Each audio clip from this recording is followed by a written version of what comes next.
जिसका नाम लेकर प्रोटेस्ट करने के लिए जंतर मंतर पर लोग पहुंचे हैं, लेकिन पुलिस की जो सूची आई है उसमें ये मोनू मानेसर का नाम नहीं है। आप सोचिए क्या लगता है, मोनू मानेसर को बचाया जा रहा है? जी बिल्कुल बचाया जा रहा है। जैसे हम देख रहे हैं रोज रोज उनके सपोर्ट में रैलीज निकाली जा रही हैं, पुलिस अपनी एफआईआर वापस ले रही है। सामने से आरोपी का नाम लेकर के मांग कर रहे हैं कि उसको ढूंढा जाए, पकड़ा जाए और उससे सवाल पूछा जाए, तो सरकार अपनी तरफ से उसे बचाने की क्यों कोशिश कर रही है? लगातार दिख रहा है कि मोनू मानेसर हर जगह बीजेपी के सांसदों, उनके अलग अलग बीजेपी के मुखिया लोगों के साथ अपनी तस्वीरें लेकर के और सोशल मीडिया पे डाल रहे हैं। तो आखिर पुलिस की ये कैसी नाकामी है कि वो उनको अभी तक पकड़ नहीं पा रही है? देश में रह सकता है बिना इस डर के कि वो कभी भी अपने चॉइस ऑफ फूड या फिर वो अपने चॉइस ऑफ लाइफस्टाइल पे कभी भी मारा नहीं जा सकता है। वो एक ब्राह्मण ही है, वो जंगल घूम रहा है खुलेआम। आज भी वीएचपी जैसे लोग घूमता है खुलेआम लोगों को मारने के लिए। इसके ऊपर एक शक के ऊपर आप किसी इंसान को कैसे मार सकते हैं? या फिर इसी शक हो या जो भी हो, आप एक जानवर को बचाने के ऊपर आप किसी इंसान को मार देंगे? जानते हैं कि हिंदू के सिवाय भी 7 और रिलीजन्स है और भी डाइवर्सिटी है हमारा कंट्री में, और वो भी यहाँ पे रहना उतना ही डिजर्व करता है जितना कि एक हिंदू यहाँ पर रहना डिजर्व करता है। लोग है एक्चुअली टारगेटेड, जो लोग हैं आज के समाज में, वो यहाँ पे आके बात भी नहीं रख सकते हैं। वो इतना टारगेटेड है, उनका घर गिरा दिया जाएगा अगर वो अपनी आवाज़ उठाएंगे तो जंतर मंतर पर अभी हम मौजूद हैं और जुनैद और नासिर को इंसाफ दिलाने के लिए यहाँ पर आयशा के लोग आए हुए हैं और लंबे समय से मांग हो रही है कि जो पीड़ित परिवार ने आरोप लगाए हैं और जो मुख्य आरोपी हैं, क्या उनको बचाया जा रहा है? आखिर उनकी गिरफ्तारी अब तक क्यों नहीं हो रही है? पूरा मामला आपको पता ही होगा कि किस तरह से राजस्थान के रहने वाले दोनों ही मुस्लिम युवक और हरियाणा में जाकर उनको उन्हीं की कार में बंधक बनाकर जिंदा जला दिया जाता है। ये पोस्टर और बैनर के साथ आप देख सकते हैं यहाँ पर जो है प्रोटेस्ट हो रहा है और वो जो आरोपी हैं उनकी मांग की जा रही है, खास करके मोनू मानेसर, जिसको कहीं ना कहीं पुलिस भी बचाने का काम कर रही है, ऐसा यहाँ पर आरोप लगाया जा रहा है। मैम, क्या कहना चाहती हैं? जिस तरह की पूरी वारदात हुई है, आपको लगता है कि मुख्य आरोपी जो है, क्या उनको बचाने का काम किया जा रहा है? जी देखिए, एंटी मुस्लिम सेंटिमेंट तो बहुत लंबे समय से इस समय देश में व्यापक तौर पे मौजूद ही है, लेकिन पिछले 2019 में स्पेशली री इलेक्शन के बाद जिस तरह से बीजेपी सरकार और आरएसएस के गुंडों द्वारा जिस तरह से एक मॉब लिंचिंग का माहौल क्रिएट किया जा रहा है, उसको सोशली नॉर्मलाइज किया जा रहा है, वो एक बहुत बड़ी खतरनाक चीज़ है जो देशव्यापी स्तर पर ऑलरेडी चल रही है। तो इसके अगेंस्ट हम लोग यहाँ पर खड़े हुए हैं और हम लोग जब सामने से आरोपी का नाम लेकर के मांग कर रहे हैं कि उसको ढूंढा जाए, पकड़ा जाए और उससे सवाल पूछा जाए, तो सरकार अपनी तरफ से उसे बचाने की क्यों कोशिश कर रही है? लगातार दिख रहा है कि मोनू मानेसर हर जगह बीजेपी के सांसदों, उनके अलग अलग बीजेपी के मुखिया लोगों के साथ अपनी तस्वीरें लेकर के और सोशल मीडिया पे डाल रहे हैं। तो आखिर पुलिस की ये कैसी नाकामी है कि वो उनको अभी तक पकड़ नहीं पा रही है? इन सब में सरकार की और पुलिस की मिलीजुली साजिश की बू आती है और ऐसा लगता है कि सरकार अपनी तरफ से जो आरोपी हैं उनको संरक्षण देने की कोशिश कर रही है और साथ ही उनको एक तरह से वैलोराइज कर रही है कि मुस्लिम को अगर आप मारेंगे तो आपके साथ और अच्छा होगा और आपको एक तरह से हम जो है पुरस्कृत करेंगे। पर जिस तरह से अब तक की जो पुलिस की कार्रवाई हुई है दोनों तरफ से, हरियाणा पुलिस और राजस्थान पुलिस, उनमें क्या लगता है? क्योंकि आरोप ये लगते हैं कि जहां बीजेपी राज्य है वहां पर ऐसा हो रहा है, आपको लगता है कि राजस्थान पुलिस या राजस्थान सरकार सही काम कर रही है? देखिए, सेंटर पर जब बीजेपी की गवर्नमेंट है और हरियाणा सरकार में बीजेपी की गवर्नमेंट है तो जिम्मेदारी जाहिर सी बात है उनकी ज़्यादा बड़ी बनती है। वारदात जिस जगह पर हुई है उस सरकार की जिम्मेदारी सबसे पहले बनती है और ऐसा नहीं है कि बीजेपी ने या बीजेपी के सांसदों ने या आरएसएस के गुंडों ने ये कोई पहली बार किया है। मॉब लिंचिंग की घटना जो है वो बहुत पहले से चली आ रही है, अखलाक के समय से चली आ रही है, 2012 से हो रही है और हम लगातार हर साल हर कुछ महीनों पे आकर के इसी तरह से सवाल पूछते हैं सरकार से और कभी भी मोदी जी क्यों नहीं आकर के सामने से एड्रेस करते हैं अगर उनको लगता है कि वो उन्होंने कुछ। मोदी जी का एक स्टेटमेंट था, आपको याद होगा, कि गाय के नाम पर लोगों को मारना बंद करें। उन्होंने कहा था कि ये जो गोरक्षक बने घूम रहे हैं उनकी सूची बनाई जी। तो फिर बीजेपी के खुद के सांसद जब इस तरह के भड़काऊ भाषण देते हैं तो सरकार उनको क्यों नहीं रोकती है? आप कपिल मिश्रा को देख लीजिए या फिर आप के कई सारे सांसद जिनमें अनुराग ठाकुर हो गए, दिल्ली राइट्स के समय से लेकर के और फिर इवन लेटर जंतर मंतर पर खुद खड़े होकर के उन लोगों ने इसी तरह के भाषण दिए हैं। उसके अगेंस्ट कोई भी हमें बीजेपी के बड़े जो चेहरे हैं उनकी तरफ से हमें कभी भी ऐसा सुनने को नहीं मिलता कि हम इसका खंडन करते हैं या हम इनके अगेंस्ट खड़े हैं और इस तरह से हमारे सांसदों को नहीं बोलना चाहिए था। मैम, जो ये घटना हुई है इसके पीछे आपको क्या लगता है, मुख्य वजह क्या है? क्यों इस तरह की घटनाएं हो रही है? बिल्कुल ये इस्लामोफोबिया ही है जिसकी वजह से ये घटनाएं होती है और ऐसा नहीं कि सिर्फ मुस्लिमों के अगेंस्ट होती है।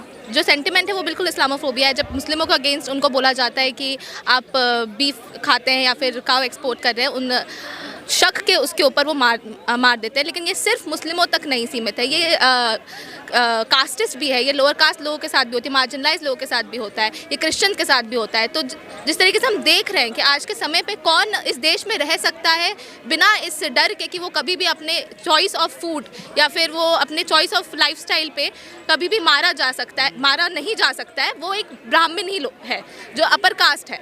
और ये क्यों है, ये कौन ये प्रिविलेज दिया है उनको, ये सरकार है। क्योंकि अगर सरकार में मोदी जी अगर बोल दे आकर कि बिल्कुल आप ऐसे नहीं कर सकते हैं कि आप बोला तो है उन्होंने, 16 में ही उन्होंने बयान दे दिया। बिल्कुल सही बात है, बोला तो है, लेकिन जब फिर मोनू मनेसर जैसे लोग जब आते हैं सामने तो उनको क्यों छोड़ दिया जाता है, उनको क्यों नहीं पुलिस पकड़ रहा है? जब बोला है तो आपकी सरकार जिस स्टेट में है उनको उस तरीके से काम भी करवाया जाए ना। क्या कर रहे हैं आप काऊ विजिलेंट्स को बंद करने के लिए? आज भी बजरंग दल घूम रहा है खुलेआम, आज भी वीएचपी जैसे लोग घूमता है खुलेआम लोगों को मारने के लिए। इसके ऊपर एक शक के ऊपर आप किसी इंसान को कैसे मार सकते हैं? या फिर इसी शक हो या जो भी हो, आप एक जानवर को बचाने के ऊपर आप किसी इंसान को मार देंगे?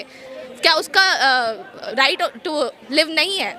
तो बिल्कुल ये एक सरकार का ही बनाया हुआ एक प्रिविलेज है, एक सिस्टम है जो कि उनको पावर देता है और उनको खुलेआम ये सारी चीज़ें करने का राइट देता है। पर मैम ऐसे में इस तरह की घटनाएं होती हैं। आपने देखा होगा कि कठुआ में जब एक बच्ची के साथ दुष्कर्म हुआ, उसके समर्थन में तिरंगा यात्रा निकली। हाथरस में बच्ची के साथ दुष्कर्म हुआ, उसके समर्थन में भी लोगों ने पंचायत की। और इस वाले मामले में भी मोनू मानेसर को बचाने के लिए यहाँ तक एक हिंदू महापंचायत ने कह दिया कि वो अपने पैरों पर पुलिस वापस नहीं जाएगी अगर हिरासत करने के लिए जाती है। तो ये नहीं लगता कि जब ये इस तरह के संगठन सामने आ जाते हैं तो उसके लिए क्या करना चाहिए? तो नफरत बढ़ेगी ना फिर।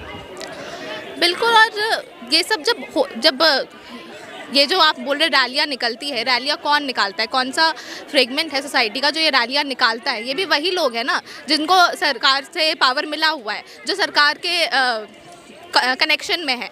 ये कोई अलग नहीं है, BJP, RSS, Bajrang Dal, VHP, ये कोई अलग नहीं है। सब एक ही बॉक्स का, एक ही बक्से का चट्टा बट्टा लोग हैं। तो ये सिस्टम चला रहा है, ये सिस्टम का जो पावर इनको मिला है, ये वही पावर के थ्रू ये रैलियाँ निकालता है। वरना आप सोचिए कि कैसे जब इतना गंदी तरीके से कोई रेप करके जब निकलता है जेल से तो उसको मालाएं पहनाई जाती है। कभी ऐसा हुआ है देश में? क्या आप ये बोल रहे हैं कि रेप करना अच्छा है? क्या आप ये बोल रहे हैं कि वो जो बिल्किस बानो का जो बच्चा मार दिया गया था वो सही बात है? उसकी पूरी फैमिली को जब मार दिया गया था वो सही बात है?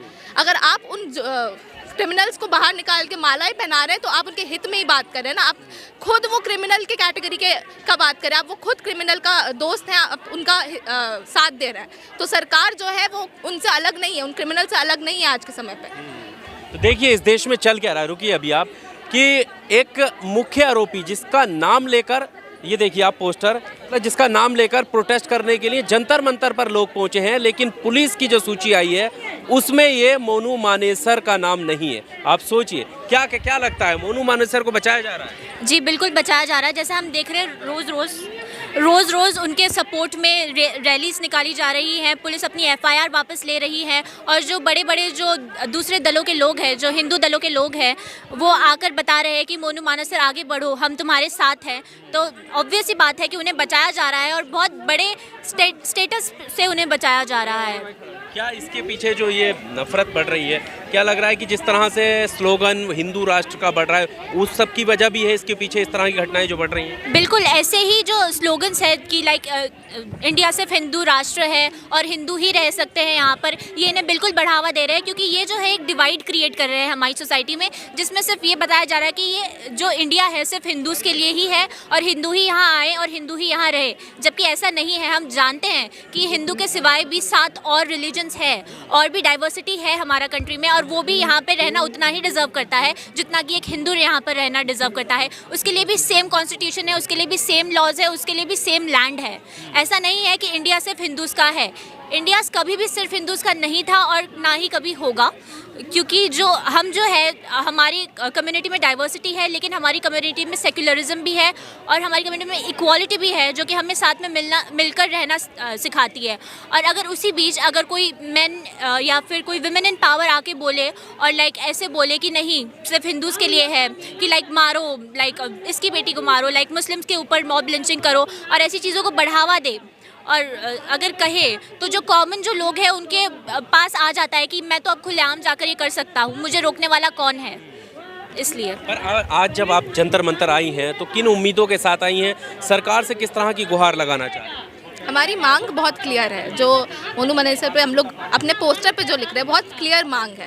और जब भी ऐसे उम्मीद है मॉब आपको लिंचिंग ये सब कुछ होगा जल्दी? जब भी ऐसे मॉब लिंचिंग होता है हम यहाँ पे आके इकट्ठा होते हैं, लोग यहाँ पे आके इकट्ठा होते हैं, अपनी आवाज़ रखते हैं। हम स्टूडेंट्स हैं, हम लोग यहाँ पे आके यहाँ आ सकते हैं क्योंकि वो एक प्रिविलेज है स्टूडेंट पॉलिटिक्स का, वो प्रिविलेज है एक स्टूडेंट होने के नाते हम लोग यहाँ पे आके इकट्ठा हो सकते हैं, बात रख सकते हैं। जो लोग हैं एक्चुअली टारगेटेड जो लोग हैं आज के समाज में, वो यहाँ पे आके बात भी नहीं रख सकते हैं, वो इतना टारगेटेड है, उनका घर गिरा दिया जाएगा अगर वो अपनी आवाज़ उठाएंगे तो इसीलिए हम उनके बिहाफ पे हम लोग यहाँ आके बात रखते हैं। और बिल्कुल एक डिमांड तो है, सरकार अगर बात सुनती है, जिस तरीके से मोदी बोलते हैं कि वो क्रिटिसिज्म लेना जानते हैं और लेना पता है उनको, बिल्कुल चाहते हैं कि क्रिटिसाइज़ करे कंट्री, तो सुने हमारी बात और हमारी डिमांड्स पूरी करें। चलिए बहुत शुक्रिया हमारे साथ बात करने के लिए। तो जंतर मंतर पर हैं अभी हम, और ये तमाम लोग हैं जो जुनैद और नासिर को इंसाफ दिलाने के लिए सड़कों पर उतरे हुए हैं। ख़ास करके जो मुख्य आरोपी है मोनू मानेसर, उसकी गिरफ्तारी की मांग कर रहे हैं और तमाम आरोप पुलिस सिस्टम पर भी लग रहे हैं कि आखिर क्यों कार्रवाई तुरंत नहीं हो रही है। इस वीडियो में सिर्फ इतना ही। इसी तरह की लेटेस्ट रिपोर्ट जानकारी देखने के लिए आप AR न्यूज़ इंडिया को सब्सक्राइब ज़रूर कीजिएगा। शुक्रिया। Subscribe now and press the bell icon. Never miss an update.